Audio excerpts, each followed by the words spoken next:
இந்த வருடம் எத்தனாவது ஆண்டு? 2000 ஆண்டு. போன வருடம் உங்களுக்கு இணைந்து போனது என்ன செய்யணும்? நீங்கள் இந்த வருடம் என்ன செய்யணும்? பெற்றுக்கொள்ள வேண்டும். இது என்னது? மெழுகுதிரி. பாப்பா, இந்த மெழுகுதிரி இப்படி இருக்கும் நல்லா இருக்கா? மெழுகுதிரி இப்படி இருப்பது நன்றாக இருக்கிறதா? அது என்ன செய்யணும்? நம்ம எதை வச்சு எரிய வைக்கணும்? தீய பற்ற வச்சு என்ன செய்யணும்? நம்ம எப்படி என்ன செய்யணும்? பற்ற வச்சு எரிய வைக்கணும். எரியும் இல்லையா? பிரகாசிக்குமா இல்லையா? இந்த மெழுகுதிரி இப்படி பற்ற வச்சு இப்படி இருந்தால் அத்தான் என்ன செய்யுது? நல்ல ஒளி கொடுக்குதா இல்லையா? கொடுக்குதா இல்லையா? அப்போ மெழுகுதிரி தானாக இருக்கும்போது என்ன செய்யலாது? வெளிச்சத்தை கொடுக்கல. இப்படி மெழுகுதிரி எரிஞ்சு என்ன செய்யுது? அழகாக பிரகாசிக்குது. இதுபோல் உங்களுடைய வாழ்க்கையிலும் இந்த 2026ஆம் ஆண்டில் எல்லா இடங்களிலும் நீங்கள் என்ன செய்யணும்? வெளிச்சம் உள்ள பிள்ளைகளாக இருக்க வேண்டும். வெளிச்சம் என்று சொல்லும்போது அது நல்ல ஒழுக்கத்தையும் கொடுக்குது. புரியுதா?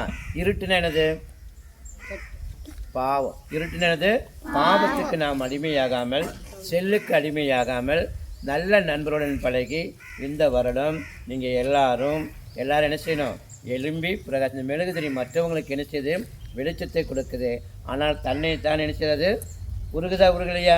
இதுபோல் உங்களுடைய வாழ்க்கையிலும் மற்றவர்களுக்காக எலும்பி பிரகாசிக்கக்கூடிய பிள்ளைகளாக இருங்க.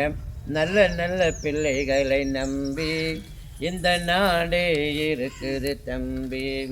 சின்னஞ்சிறு குழந்தைகளே, நீங்கள் எப்படி இருக்கணும்? இந்த வெளிச்சத்தை போல் நீங்கள் என்ன செய்யணும்? மற்றவங்களுக்கு வெளிச்சமாக இருங்க.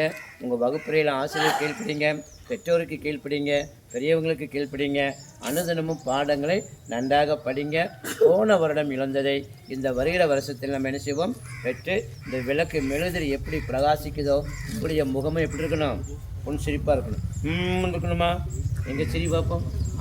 அந்த மாதிரி என்ன செய்யணும்? நீங்களா சிரிக்க வேண்டும். 2026ஆம் ஆண்டுடைய வாழ்த்துக்கள் கூறி இந்த நாள் இணைய நாளாக இருக்க இறைவனிடம் வேண்டிக் கொள்கிறேன். நன்றி, வணக்கம்.